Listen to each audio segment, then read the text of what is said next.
अगर हमने कोरोना के टाइम देखा तो कोरोना के बाद क्या हुआ, फार्मा, आईटी, केमिकल्स, जबरदस्त आंधी आ गई थी इन स्टॉक्स में। ठीक, उस समय लीडर्स बने हुए थे, उस समय आप घुसते तो वो अलग कहानी थी। ठीक, लेकिन आज की डेट में ये कहानी, सिनेरियो चेंज हो चुका।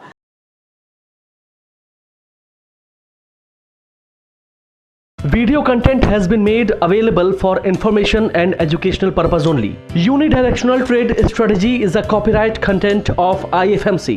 Good morning and welcome to the episode of तैयारी अगले सप्ताह की। दोस्तों, लास्ट वीक मैंने आप लोगों से बात करी थी कि जब भी बड़े बड़े इवेंट होते हैं वो अपने साथ एक सैलाब लेके आते हैं।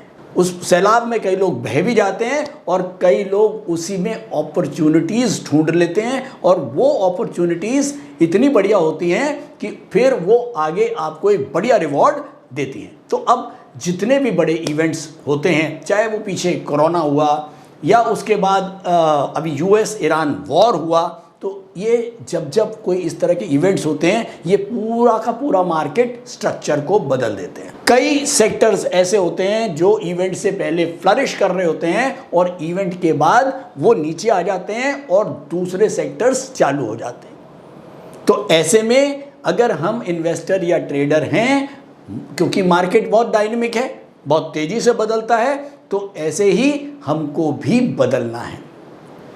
नए लीडर्स के साथ जुड़ना है, पुराने लीडर्स के साथ चिपके हुए नहीं रहना है। पिछली बार भी एग्जांपल दिया था कि भैया ये स्टॉक 1000 रुपये हो गया था, अब 400 रुपये आ गया, अब ये लेना चाहिए। नहीं, क्यों? वो पहले लीडर था, अब नहीं, इसीलिए तो 400 आ गया।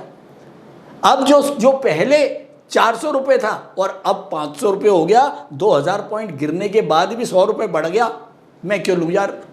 नहीं, अब वो लीडर बनने की तैयारी कर रहा है। तो यही गलतियां हम लोग करते हैं। और हाँ, एक खुशी की बात और, जो मैंने लास्ट वीक आप लोगों से बात करी थी कि इतनी ज़बरदस्त एफआईआई सेलिंग के बाद, लगातार एफआईआई सेलर हैं पिछले 1.5 साल से, बल्कि 2 साल से, सितंबर 2024 से लगातार सेलिंग। उसके बाद भी मार्केट में अभी टॉप लेवल देखूं तो 26,500, नीचे गए हम 22,000, अब वापस 24,000। बहुत संभाला हुआ है बॉस। और ये संभालने वाले कौन थे? मैंने लास्ट वीक बताया था, मैं और आप मतलब रिटेलर्स। जबरदस्त 150 करोड़ हैं हम, और 150 करोड़ में केवल 4% आज से 10 साल पहले काम करते थे स्टॉक मार्केट में, और अब हो गए 13-14%, और ये धीरे धीरे और बढ़ेंगे। और इसी ने ही संभाला हुआ है हमारे स्टॉक मार्केट को। गोरे निकल रहे हैं, काफ़ी कुछ निकाला है। इस 2026 में भी करीब करीब मेरे ख्याल में 1.5 लाख करोड़ का माल बेच चुके हैं। खरीद कौन रहा है? मैं और आप। संभाला हुआ है। देखिए, न्यूज़पेपर की कटिंग ये थर्सडे की है। हमने जो एपिसोड बनाया था वो लास्ट संडे बनाया था, और सेम चीज़ न्यूज़पेपर में भी मैंने जब पढ़ता हूं तो मुझे आप लोगों के लिए कुछ ना कुछ निकाल के रखता हूं। जरा पढ़ता हूं। बाजार का देसी दम सबसे अहम। दुनिया भर के बढ़ते जोखिम को देखते हुए विदेशी निवेशकों एफपीआईज ने पिछले कुछ महीने में बाजार से काफ़ी पैसा निकाला। ईटी के मुताबिक साल 2026 की शुरुआत में ही 1.8 लाख करोड़ रुपए निकाल चुके हैं, जो पिछले पूरे साल की निकासी से भी ज़्यादा है। इतनी बिकवाली के बावजूद भारतीय निवेशकों ने बाजार को संभालने का काम किया है। एसआईपी के जरिए से आम लोगों की बढ़ती भागीदारी ने बाजार को सहारा दिया है। अगर ये सपोर्ट नहीं होता तो विदेशी निवेशकों की बिकवाली के दबाव में शेयर बाजार पूरी तरह ढह जाता। तो इसका मतलब जो हम बोल रहे हैं उसको न्यूज़पेपर भी पुष्टि करता है। तो देखिए, कहीं ना कहीं ये एक आम एनालिसिस है, मेरी कोई खास नहीं है। ये जो हम पिछले 3-4 सालों से आपके साथ बात करते हैं स्टॉक मार्केट में, उसका मोटिव यही होता है कि हम आपस में एक दूसरे को कुछ बता पाएँ। तो फाइनली अगर हम बात करें कि जब भी कोई इस तरह के बड़े इवेंट होते हैं तो सेक्टोरल चेंज होते हैं। अगर हमने कोरोना के टाइम देखा तो कोरोना के बाद क्या हुआ, फार्मा, आईटी, केमिकल्स, जबरदस्त आंधी आ गई थी इन स्टॉक्स में। ठीक, उस समय लीडर्स बने हुए थे, उस समय आप घुसते तो वो अलग कहानी थी। ठीक, लेकिन आज की डेट में ये कहानी, सिनेरियो चेंज हो चुका। वॉर आया, अब वॉर से पहले अगर आप याद करें, सबसे ज़्यादा चलने वाले सेक्टर जो ज़बरदस्त सबसे ज़्यादा आगे बने हुए थे, वो जो मुझे याद है, ऑटो, बैंकिंग, इसके अलावा रिफाइनरीज, टॉप सेक्टर्स। अब ये इवेंट रोज नहीं होते। आप सोचें कि हर तीसरे दिन बड़ा इवेंट होगा, वो नहीं होगा। आज से 5 साल पहले कोरोना हुआ, उसके बाद अब वॉर हुआ, हो सकता है अब अगले महीने कुछ हो जाए बड़ा, नहीं हो तो 3 साल भी ना हो। तो अगर कोई बड़ा इवेंट नहीं हो रहा है तब हमें बहुत ज़्यादा घबराने की ज़रूरत नहीं होती है और हमको बहुत ज़्यादा पोर्टफोलियो को चेंज करने की नौबत भी नहीं आती है। अब आप ये सोचिए कि जब कोरोना के बाद किसी ने पोर्टफोलियो को चेंज किया होगा और उसने लीडर्स की तरफ अपने पोर्टफोलियो को डाला होगा, यानी कि आईटी, फार्मा, केमिकल्स, तो उसके बाद 24 तक लगातार उसको 3-4 साल बढ़िया उसने आराम से उसको उसके ऊपर बैठा होगा। अब 2026 में वॉर आया। अब वॉर के बाद ये वॉर कई स्टॉक्स को जो पहले राजा बने हुए थे, उन लीडर्स से अब हमको पीछे खींचना है और नए लीडर्स को ढूंढना है। इस वॉर से किन सेक्टर्स को फायदा होने वाला है, ये हमको ढूंढना पड़ेगा। और उन सेक्टर्स के, सेम बात, फंडामेंटल स्टॉक के बिना तो आगे मैं बढ़ूंगा नहीं। उन सेक्टर के फंडामेंटल स्टॉक्स चाहिए और साथ में ये भी चाहिए कि एफआईआई उसके अंदर बुलिश है कि नहीं। अब आप एक बात देखें, एफआईआई ने करीब 1,60,000 या 1.7 लाख करोड़ 4-5 महीने में निकाल लिया। तो आप क्या, ये नेट फिगर है, उन्होंने नेट में निकाला है, लेकिन ऐसा नहीं है सारा बेचा ही है। इसमें से उन्होंने कुछ बेचा है, कुछ खरीदा है। नमस्कार, मेरा नाम बुध प्रकाश है और पिछले 5 सालों से मैं स्टॉक मार्केट में ट्रेड कर रहा हूँ और मार्केट से मुझे निराशा ही हाथ लगी। फिर एक दिन मैंने IFMC की UDTS स्ट्रेटेजी का YouTube पर वीडियो देखा और मैंने इस कोर्स को 3600 रुपए में ऑनलाइन किया। तो आज मेरा ट्रेड करने का अंदाज ही बदल गया।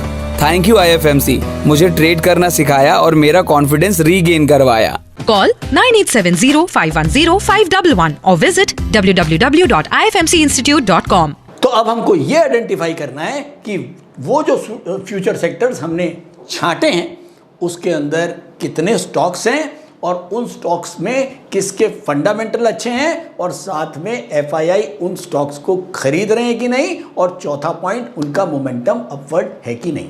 तो चलिए एक काम करता हूं, आज के लिए एक छोटा सा होमवर्क आप लोगों के लिए है कि आप लोग अब इस समय फ्यूचर सेक्टर्स को छांटेंगे। कम से कम 5 या 6 टॉप फ्यूचर सेक्टर्स मुझे छांट के बताएं। आप कुछ भी यूज़ कर सकते हैं, कैसे भी यूज़ कर सकते हैं, UDTS VSM की हेल्प लेना चाहें ले लीजिए, और 5 या 6 कम से कम सेक्टर्स मुझे छांट के बताएं और फिर हम देखेंगे कि आपको वाकई में जो हम एपिसोड में इतनी मेहनत करते हैं वो कुछ समझ में आ रहा है कि नहीं। लेकिन एक छोटा सा हिंट दे देता हूं, केवल जो इस समय इम्पैक्ट है वो केवल ऑयल का है।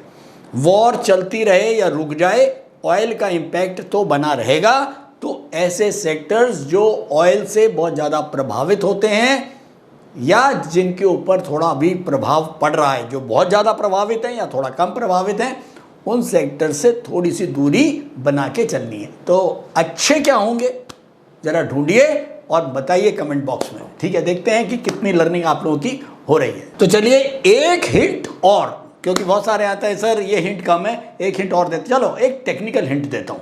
चलता हूँ व्हाइट बोर्ड पे और चार्ट्स को बताने की कोशिश करता हूँ, आप लोगों के लिए और आसान हो जाएगा। तो चलिए एक काम करता हूँ, चार्ट्स के माध्यम से ये बताने की कोशिश करता हूं कि किसी भी बड़े इवेंट के बाद कुछ स्टॉक्स ऐसे होंगे जिनको फायदा मिलेगा, कुछ सेक्टर ऐसे होंगे जिनको फायदा मिलेगा और कुछ सेक्टर और स्टॉक ऐसे होंगे जिनको नुकसान मिलेगा। अब मान लीजिए हमारा इवेंट हुआ और किसी एक सेक्टर या किसी पर्टिकुलर स्टॉक का ये ग्राफ चल रहा है इवेंट से पहले। मान लीजिए यहां इवेंट हुआ और इवेंट के बाद इसका जो है वो ग्राफ बन गया ये, और उसके बाद मान लीजिए यहां पर चल रहा है 26,000 का इंडेक्स जो पहले चल रहा था टॉप, उसके बाद नीचे आ गया करीब 22,000 का इंडेक्स और ये हुआ, और अब चल रहा है 24,000 का इंडेक्स और ये वापस ये। अगर ये फॉर्मेशन दिख रही है तो इसका मतलब क्या हुआ कि ये सेक्टर इवेंट से पहले या स्टॉक इवेंट से पहले एक अच्छा फायदा इसको कहीं ना कहीं मिल रहा था, जिसकी वजह से ये ग्रोथ में था। और जैसे ही इवेंट हुआ इसको जबरदस्त इंपैक्ट पड़ा, लेकिन जैसे ही थोड़ी बहुत रिकवरी भी आई 22,000 से 24,000, तब भी ये बहुत ज्यादा रिकवर नहीं कर पाया।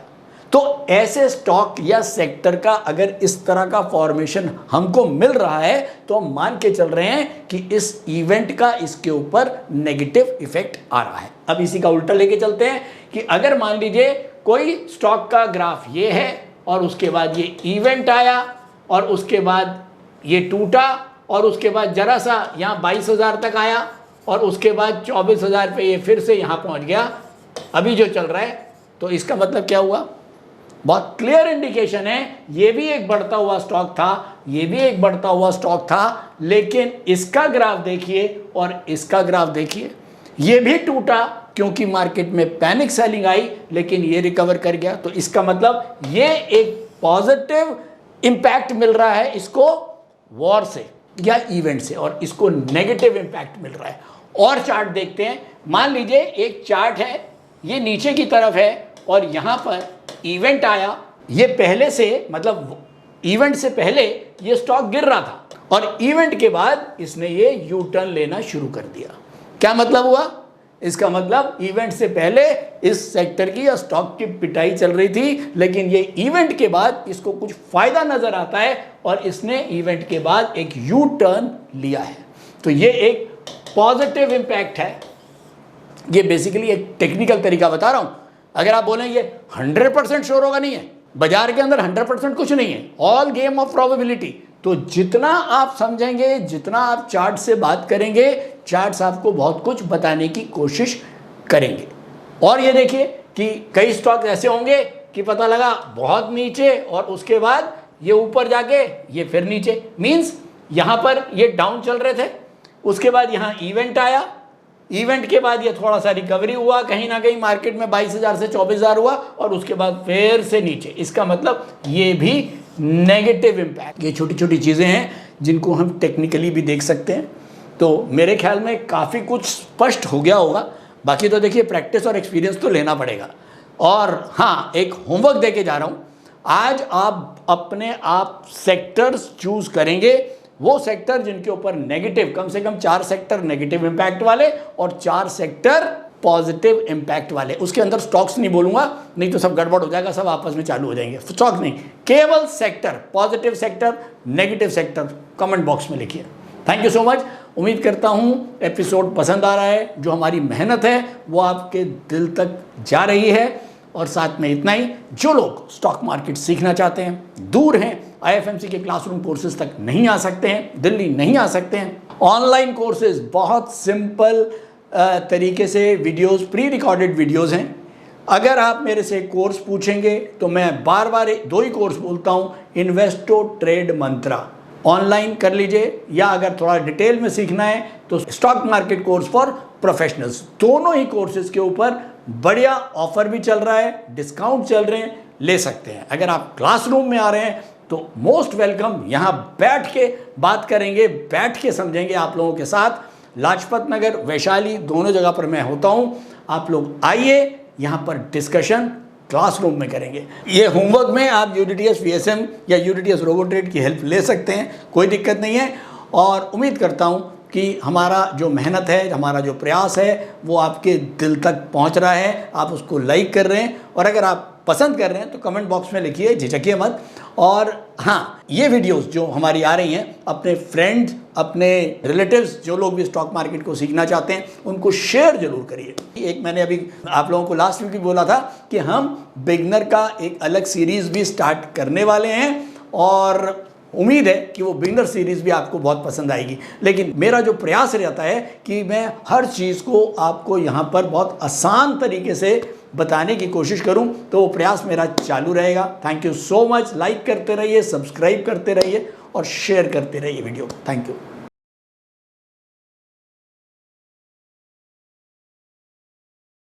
स्टॉक ट्रेडिंग के दौरान मुझे क्या खरीदना चाहिए और मुझे क्या बेचना चाहिए, मुझे कब खरीदना चाहिए और मुझे कब बेचना चाहिए, ये सवाल आपको परेशान करते हैं? तो चलिए सिंप्लीफाई करते हैं स्टॉक ट्रेडिंग को और निकालना सीखते हैं वो एक्यूरेट पॉइंट्स जहां हमें स्टॉक को बाय या सेल करना है। मेरे यानी मनीष तनेजा के साथ IFMC की यूडीटीएस स्ट्रैटेजीज से। यूडीटीएस यानी यूनिडायरेक्शनल ट्रेड स्ट्रैटेजीज जो है हर स्टॉक ट्रेडर की पहली पसंद, जो बनाती है स्टॉक ट्रेडिंग को सिंपल, एक्यूरेट और स्ट्रेस फ्री। यूडीटीएस स्ट्रैटेजीज सभी इंटरवल्स पे काम करती है, चाहे वो इंट्राडे हो, पोजिशनल हो या लॉन्ग पोजिशनल हो। मेरे 26 सालों के एक्सपीरियंस और एक्सपर्टीज का निचोड़ है यूडीटीएस। IFMC की लोकप्रियता का राज है उसकी copyright strategies and IFMC is unchallenged leader in stock market education. IFMC is now a school of 10 million learners, awarded twice by Delhi City Icon Awards. So let's begin UDTS online course by IFMC.